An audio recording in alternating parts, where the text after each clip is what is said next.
right. Hello, everyone, and welcome to our first Brockport 101 panel. My name is Catherine Warren, and I'm with the Golden Eagle Orientation team. Thank you for waiting a few moments as we work through some tech issues and get ready to get started. So thank you all for being here today. Just some quick housekeeping before we do get started. So this panel presentation is centered on the first generation college student experience. So we're hopeful that we can address some questions or concerns that you have if you are an incoming first generation student, or if you're like, I don't even know what that is and are looking to learn a little bit more, we hope that we can address that as well. So for any of our students in attendance, please remember that this is a supplemental information session. You still do need to complete your required online orientation. The link to the online module that is required for you has been sent to your Brockport email. So please check that and make sure that you do complete that. Also, at the conclusion of this session, I will be sending out a feedback form. We would love your feedback on this experience, anything that we need to know to make the experience better for future sessions for you or other incoming students would be great. So please let us know by filling out that feedback form. So again, our Brockport 101 panel today is about supporting first generation college students. So you might be thinking to yourself, what is a first generation college student?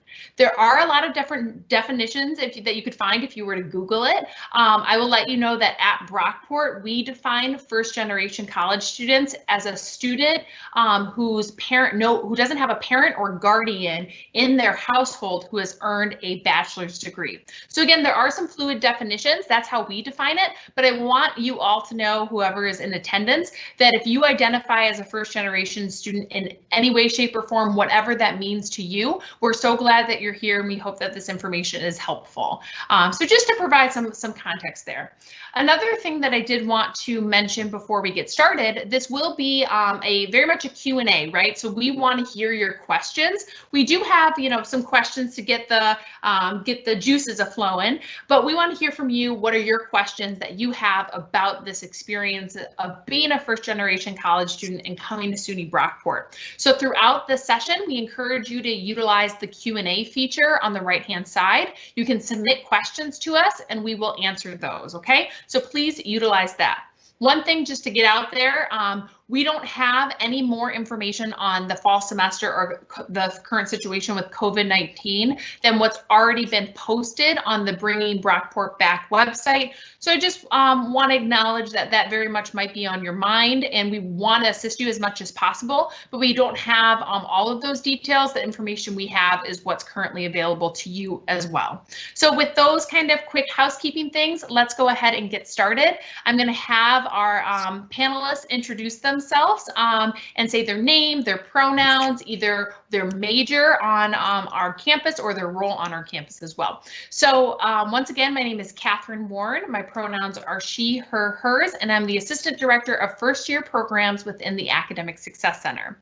I'm going to go ahead and toss it over to Cliff right now to introduce himself. Hi everyone, my name is Cliff Simon. My pronouns are he, him, his. My background is in biochemistry, but I am currently pursuing my master's degree in higher education student affairs administration. At SUNY Brockport, I am one of 2 noted interns for Golden Eagle Orientation. All right, thank you, Cliff. And now I'm going to pass it over to Cassidy. Go ahead, Cassidy. Hello, everybody. My name is Cassidy Hayward. I'm a second-year student, so a rising sophomore at Brockport. My pronouns are she, her, hers. I'm an exercise science major, and this is my first year being an orientation leader. Wonderful.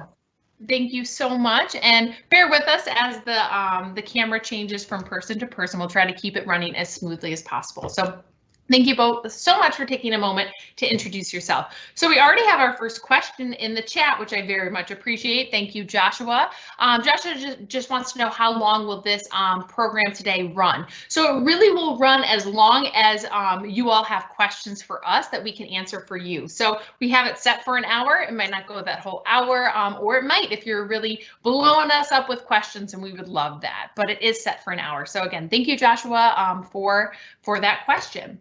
So in order to kind of kick us off and get the juices flowing, as all of you are thinking about some questions that might be coming into your head about this experience, I would love for both of our panelists today to share a little bit about their experiences as a first-generation college student with that initial transition to college. So there's obviously a lot of transitions that happen throughout your time in college, but thinking back to the very first semester that they started college, when they were sitting in your shoes at their summer orientation, thinking about this experience, kind of reflecting on that experience. What was that transition like for you from high school into your first semester of college? So whichever panelist would like to go first, go ahead and give me a signal and I will get you going. All right, Cassidy, go ahead. So my transition from high school to college was a little bit of a rough one. I'm not gonna lie.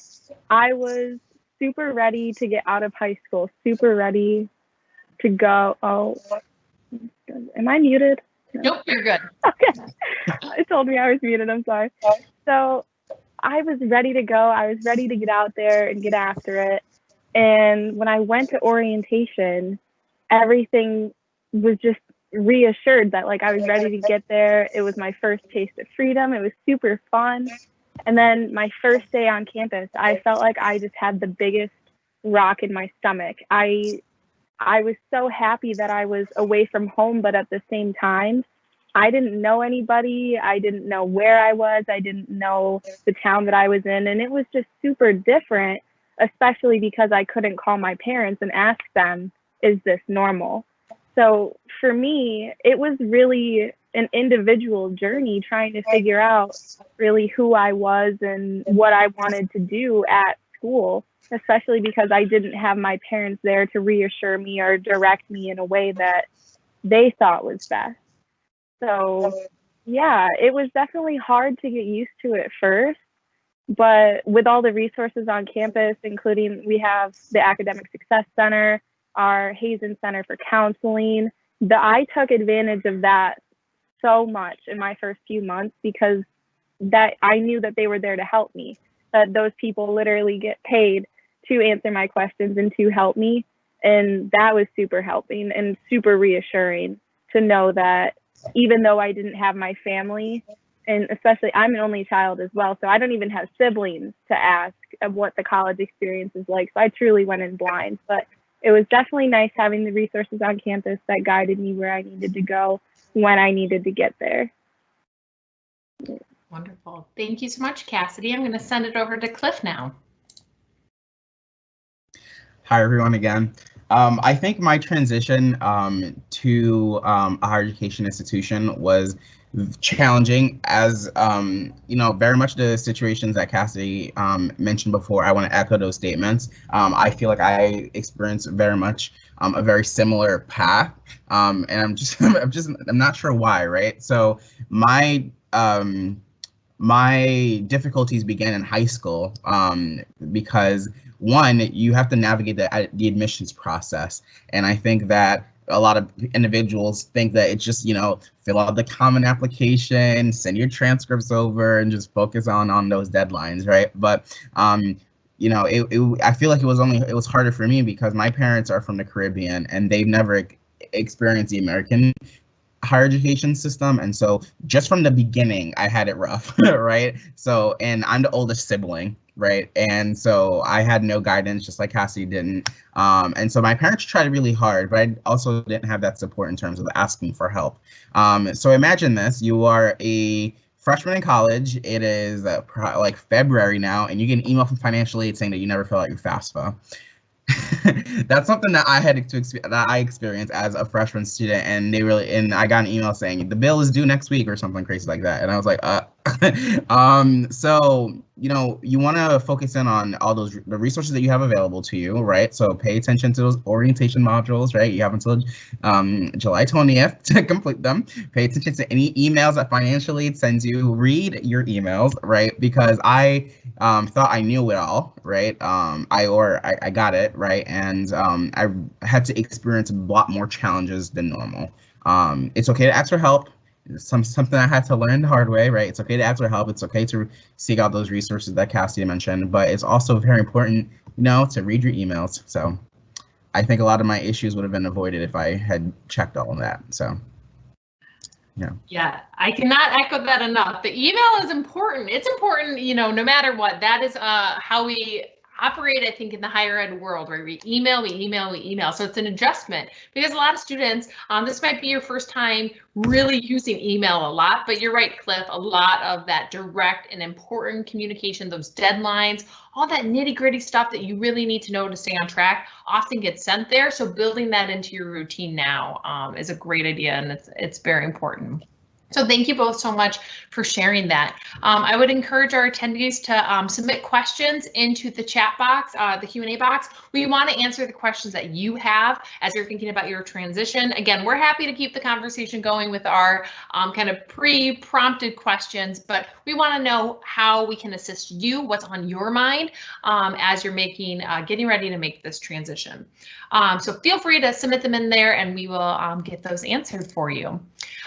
So my next question for our panelists today is, you both, mentioned when going through this transition, you mentioned your support systems and how those look a little bit different for each of you, and what those look like, and that they really were trying to step in and support you, even though they didn't necessarily have that same context that you were looking for. So I'm wondering if both of you could share a little bit more about what your support systems did that did really help you, whether that's something you directly asked them to do, of like, hey, could you support me in this way, or something that maybe they just did for you that you found to be very beneficial through this transition. All right, I'll send it over to Cliff. So I think, my number one resource was my RA. Her name was Leah. Still remember her. She was an amazing resource. When I was an incoming freshman or first year student, she was a senior, so she was on her way out. And so she, to me, was like this seasoned veteran who like knew everything about the college, about the resources on campus. So I very much like sat down with her and asked her, all the questions I had, and she was very responsive. I think finding that support system is very important, like very early on. And you might feel hopeless, or you might feel like you're alone, but you really are not. Like, think about who is in your corner, right? You not only have your academic advisors, you have your faculty, you have, your roommate, your suite mate, whoever is living in your space, but you also have your OL and you have your RA. And these are going to be like student leaders who are trained, who know everything about SUNY Brockport, the ins and out of the college, to help you navigate that transition, right? And so I think what, something that that the student leaders did for me when I was an incoming student was just listening with compassion and making sure that my questions were answered. I think that's like the biggest thing you can do for a student, and I can vouch that the students at SUNY Brockport, at least the student leaders at SUNY Brockport, know their stuff, right? So reach out to your RA, reach out to your hall director, reach out to your OL, because they are knowledgeable individuals. Awesome. Thank you, Cliff, and we'll send it over to Cassidy. To bounce off of what Cliff said, the RAs on Brockport's campus are so devoted to helping you. My RA absolutely made my whole year.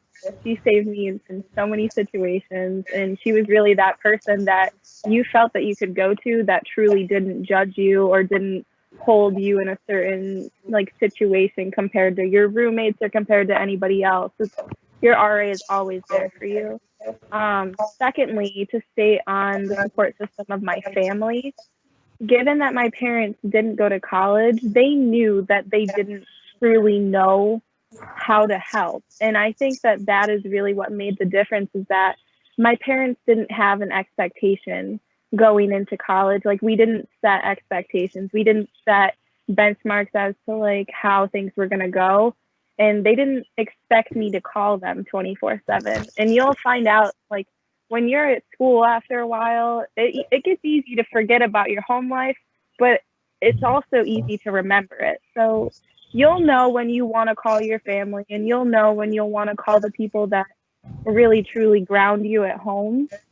And that made a huge difference, was just being able to call my mom whenever I knew something was wrong, or being able to call my dad and even say, hello, like, I miss you. And then they just reassured to me, just because this is new doesn't mean it's bad, doesn't mean it's scary. It's just different. And that's why you're uncomfortable. So that's probably my biggest advice with your support systems and finding like how things go best for you, is be okay with being uncomfortable. But I think that is great advice. Thank you so much, Cassidy. And thank you, Cliff, for sharing both of those points. Really, yeah, it really does make a difference. Being uncomfortable or being comfortable being uncomfortable, and also asking for the help and the support that you need. That's huge. Advocate for yourself, whether that be with campus resources or with your support system. So I did want to acknowledge that there were a couple questions that came into the chat. I did respond to those with text responses, but I'm also going to verbally respond to them as well to make sure that those questions get answered. So the first question was, how does the process of moving into the residence halls work? So that process is going to look a little bit different this year than it has in the past. The link that I sent along is to our Bringing Brockport Back website, which does have some information for right now about what the move-in process is going to look like. That information will be updated as things are evolving and they are finalizing those plans. So I would recommend saving that website link, favoriting it, making it easily accessible, so that way you can stay up to speed with the process for move-in. Residential Life will also be actively emailing all of you. So again, another reason why it's really, really important to check that Brockport email, because all of that content information will go right there.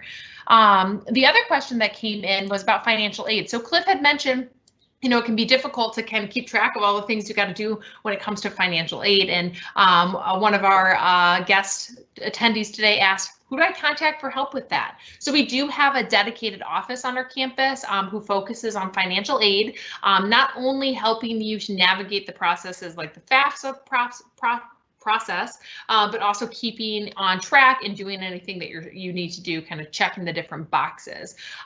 So within your required online orientation module, there is a 10-step checklist for financial aid that we walk you through of the key things that you need to do as of where you are right now in your college experience, the things that you need to make sure are done, that you can take care of to make sure you're all set with financial aid. So that'll get you set through the fall semester.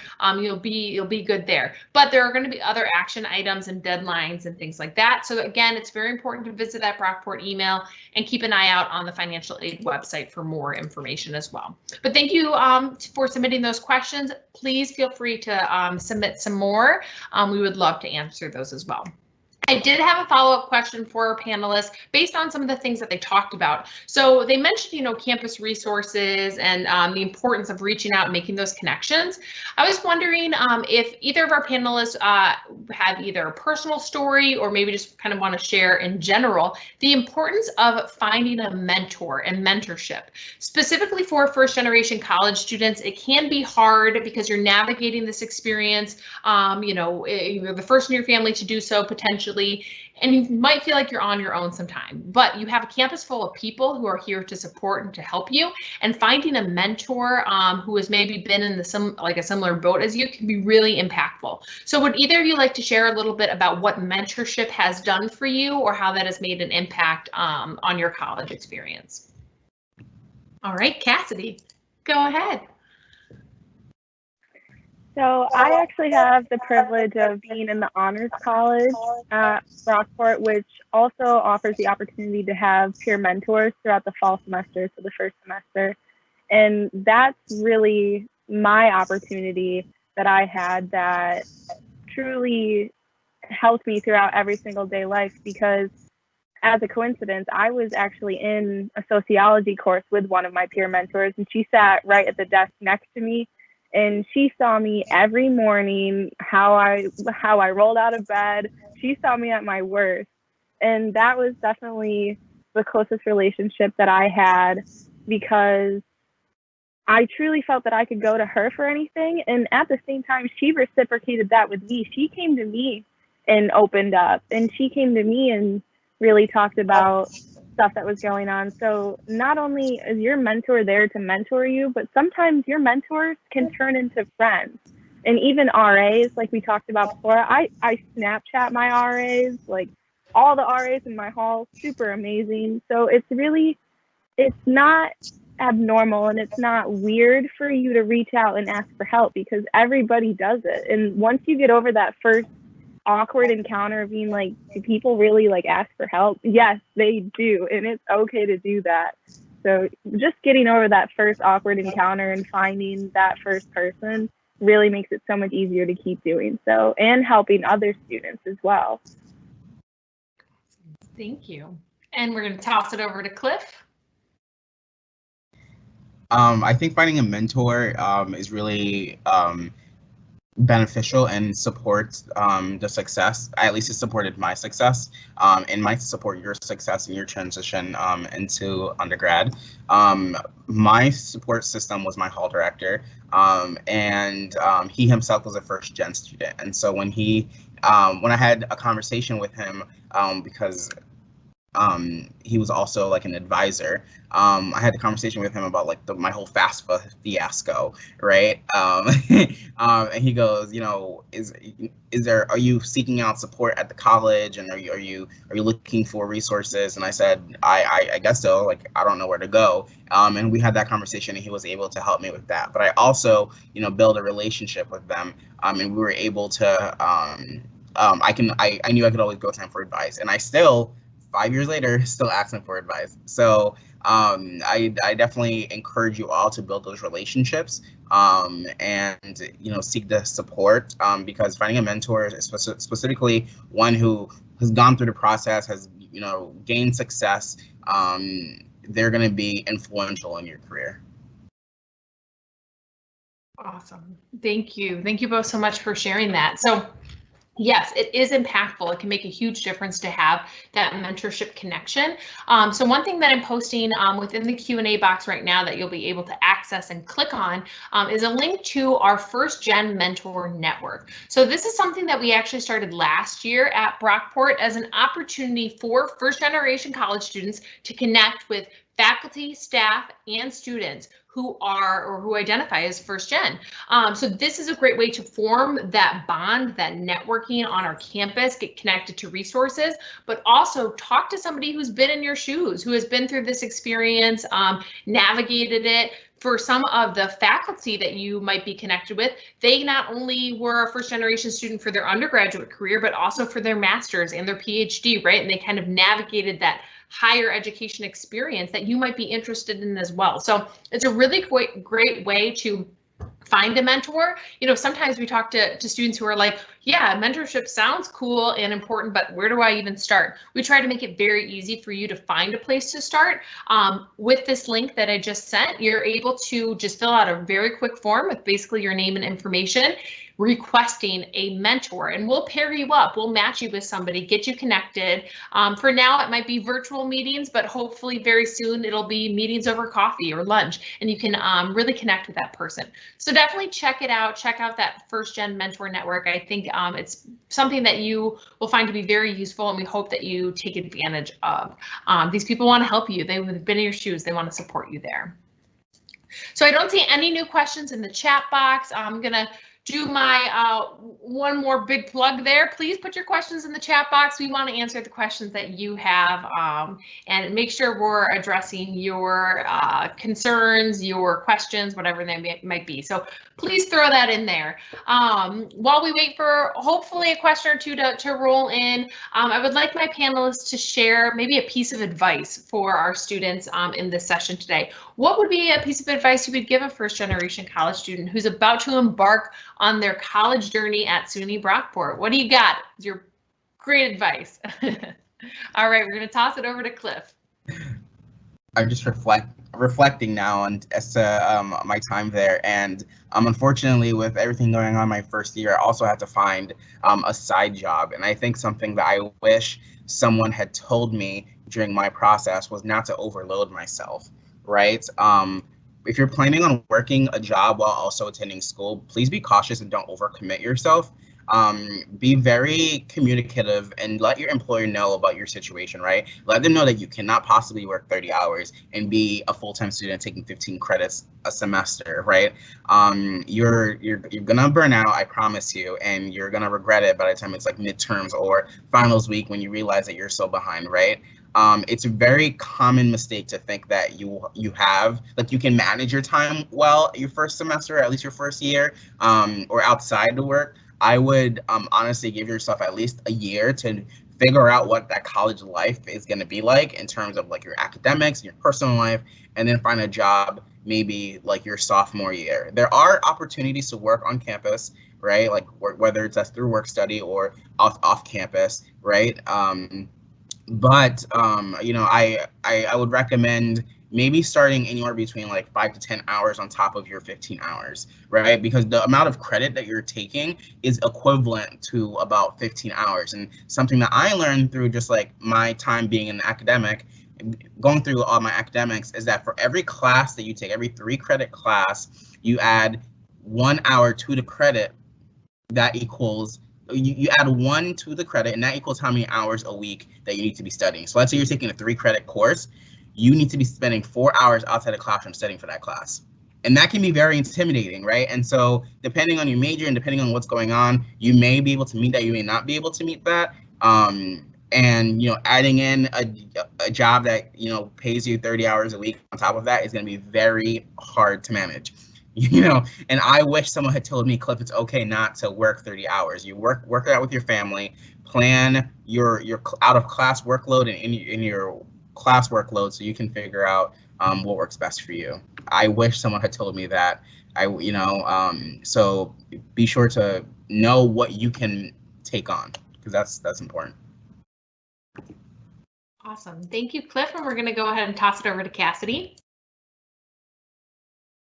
So again, retweeting what Cliff said, scheduling is absolutely the most important part of learning to navigate your first year.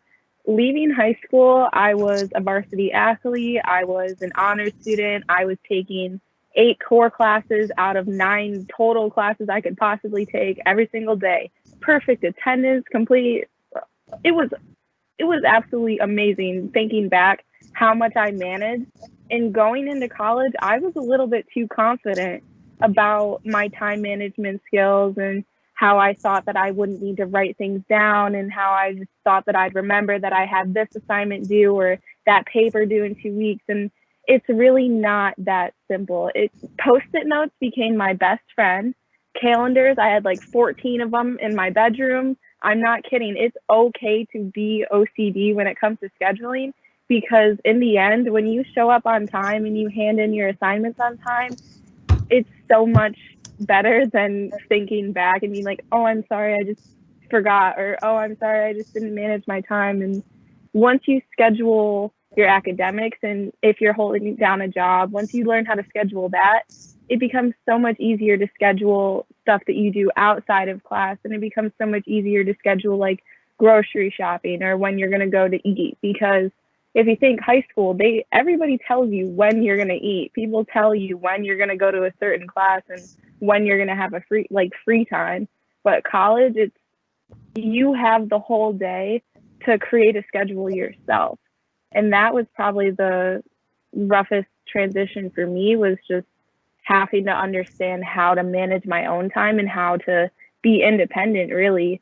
So definitely don't be ashamed of the 14 calendars that you have in your bedroom or the color coding that you do in your notebooks, if that helps you.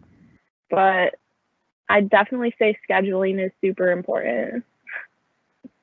Yeah, absolutely. I agree. Scheduling and time management, it's huge. It makes such a big difference, right? Well, thank you both so much for those pieces of advice. I think they're great and very helpful. So I appreciate that. We did have a couple questions come in that I want to make sure that we address. So first, Joshua, your question about, being that the housing situation is kind of up in the air and it has changed a little bit, what's the best way to work out the roommate situation and how to find roommates? So that's a great question. You want to make connections, want to find a roommate, all that good stuff. The first thing that I'll say, and then maybe I'll see if Cassidy wants to chime in from that student experience, but the first thing I'll say is that, you don't have to have a roommate selected. You can always opt to do kind of that random roommate process, which is actually a really positive thing. People find that experience to be really great. I personally enjoyed my experience doing that. And your roommate or your housing preference form, you get to really answer some questions that are about you and how you like to live, and even like what music you like. So they do a great job of matching you up if you are going that route with people who you might be compatible with. So that's a really, really great thing.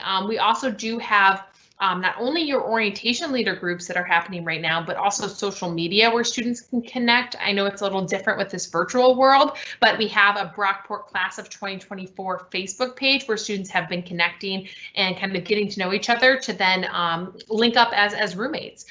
So Cassidy, I don't know if you have anything else to add about the potential of finding a roommate or that process, but if so, we can toss it over to you.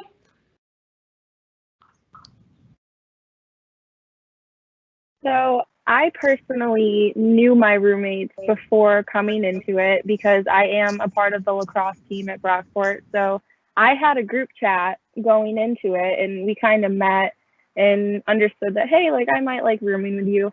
But at the same time, my neighbors right next door were all random. Like they didn't know who they were rooming with before, and we could hear them having fun 24 hours a day. So don't shut down the idea of moving in with a random person, because honestly, some of the closest friendships that I've seen in college are actually people who had no clue who their roommates were going into it. And also, you do have the opportunity to change your roommates if it doesn't work out. It's not like it's set in stone, but that's not me saying to not give your roomie a chance. So, when you get there, just give it a chance, try and figure out the best way. Like, hey, are you a night owl? Like, hey, do you like to shower in the morning or night? Just asking those questions with each other and trying to figure out how to work around each other is usually how you'll end up getting along. Also, don't feel shy to let them know if you have something that's bothering you, because that is almost 99% worse when you let those problems manifest, because sometimes you start thinking worse than what's actually happening. Don't be afraid to open up that communication and just say, hey, this is going on. About it though. Yeah, no, I think that's great. Oh, and Cliff, let's send it over to you. So I just want to echo what Cassidy mentioned, not to advertise going random or anything, but my freshman random roommate and I are literally best friends. We still talk to this day, and in a couple of years, I'm probably going to get ordained to officiate their wedding. So, like my college roommate and his girlfriend for like 5 years now. So, I'm not, I know it can be very scary, to have that random roommate, but honestly, it's one of the best experiences for me to really like break that shell, right? Because I walked into college with no friends, right? It was a new environment for me. And so the only person that was going to be in my corner was going to be my freshman roommate, right? And so there was a lot of pressure. I'm like, this person is going to be my best friend, no matter whether they like it or not, right? But there were some issues. We worked them out, and now we're like lifelong friends. So, yeah. Yeah, I'm jumping on the random roommate wagon. Like I said, I really enjoyed it. So I echo everything here. Awesome. So the next question, I think we might toss it back to Cassidy. I feel like you're going to have a great response for this one. So this question from Lindsay says, how long does it take to get used to your schedule and finding your way around campus? Let me tell you, nothing irks me more than not knowing what I'm doing. So walking around campus with the campus map set as my lock screen for 2 months, I'm not kidding, that's not a joke. I literally set the campus map as my lock screen, and that actually helped a lot, to be honest. But it took me a little bit to figure out like the quickest way to go from building to building. But I'm not kidding when I say I've stopped in the middle of campus before and asked somebody like, how do I get here the fastest? Because you wouldn't be surprised the amount of people that truly just don't know their way around. But it definitely takes a little bit to get used to it. And as far as scheduling, it's just how you make it. I guess, I don't know. I don't really remember how long it took for me to know it. I just know it now. So you'll Once it get there. clicks, it clicks. Yeah, you'll get there. And trust me, there's going to be people on campus for you to ask no matter what. It's okay to look lost and ask for help. Absolutely. And one thing that I think will be really cool for a lot of you incoming students, I know, unfortunately, you might not have gotten to come to campus for an in-person visit, an in-person tour. And so maybe you've done the virtual tour, but you're like, I have no idea where things are in relation to each other. During the first several days of classes, we're going to have greeters placed around campus. So people, I'll be one of them. You'll be able to see me, but placed around campus in like an Ask Me t-shirt. There to give you directions, because we know that there are a lot of students who are going to be like, where am I going? What am I doing? How do I find this building? Where is this room? So we're going to be there to help you. And I think once you go through even really that first week of classes and see the different buildings you're going to be in, the different classroom spaces, you're going to be like, all right, I got this. It feels much more comfortable. But like I said, our welcome week greeters, we will be there to make sure that you know where you're going and what you're doing. So Cassidy, did you have your hand back up? I'll send it back to you. Go ahead. One thing that I do have to say that me and my roommates did do is we walked around campus when we didn't need to. And that was fun. We just take walks in like the evening time and just look at buildings and be like, oh, this is where that building is. Oh, you have a class in there? Oh, I have one there next semester. You know what I mean? So it's okay to walk around campus and look at things and check out your campus. You don't have to stay in your room 24/7, but that'll definitely help if you map out before classes or even after classes. If you walk around campus and say, oh, I could have taken this route, that'll definitely help get you to mastering down that schedule a lot faster. Awesome. Thank you so much. All right, I'm not seeing any other questions in the chat box, but before we kind of wrap it up and close it up, I want you all to know that we are here to support you. Obviously, us as an orientation team and your orientation leaders that were assigned to you are here to help and answer your questions. But even beyond the summer, in the Academic Success Center, which is centrally located on campus, we can be really your one-stop shop. So if you're not really sure where to go or who to ask, come and see us. Our job is to assist you, to help you, to get you pointed in the right direction. Hopefully we have the answer, but if we don't, we'll know the person that does and be able to connect you. On our website, I already sent out the Mentor Network link, but on that same website, you'll see that we also have resources listed that are specific for first-gen students. So we've identified some common questions, concerns, things that our first-generation college students say has been really helpful for them, and we've highlighted them on that website. So please check that out, utilize those resources. When you're on campus, you can come see us in the Academic Success Center, but even for the rest of the summer, you can reach out to us via email, via your orientation leaders. We would love, love, love to assist you. So before I wrap it up, Cliff or Cassidy, do you have any closing words, any parting thoughts for our audience today? All right, I'm going to send it to Cassidy. I just want to say as a final wrap up is that this year especially has been absolutely crazy, and we all went through it. Like my last semester got transitioned to online learning. So like I said in the beginning, it's okay to be uncomfortable. And that really is how your first year is going to be. And it's not, I'm not going to sugarcoat it. Like, it's going to be uncomfortable at points. And that's the biggest step from going from high school to college, is truly understanding that life doesn't go as planned ever. And when it does, enjoy those moments. And when it doesn't, learn from them. That's about it. And if you see me on campus, say hey, or be like, how do I get here? Because I'll answer you. But yeah. I love it. Yes, Cassidy, as a resource, even beyond this session, she will be there on campus, be a friendly face. So please, please find her. Oh, yes, Cliff, go ahead. Sending it over to you. Boom. There we go. Sorry, I muted myself. I think my final piece of advice is hard work is going to trump everything, right? And so you're going to be sitting side by side with students who've been preparing their entire lives to go to college, had all the support systems and all the resources, right? And I think there will be some individuals with their connections and resources that you can't even imagine, right?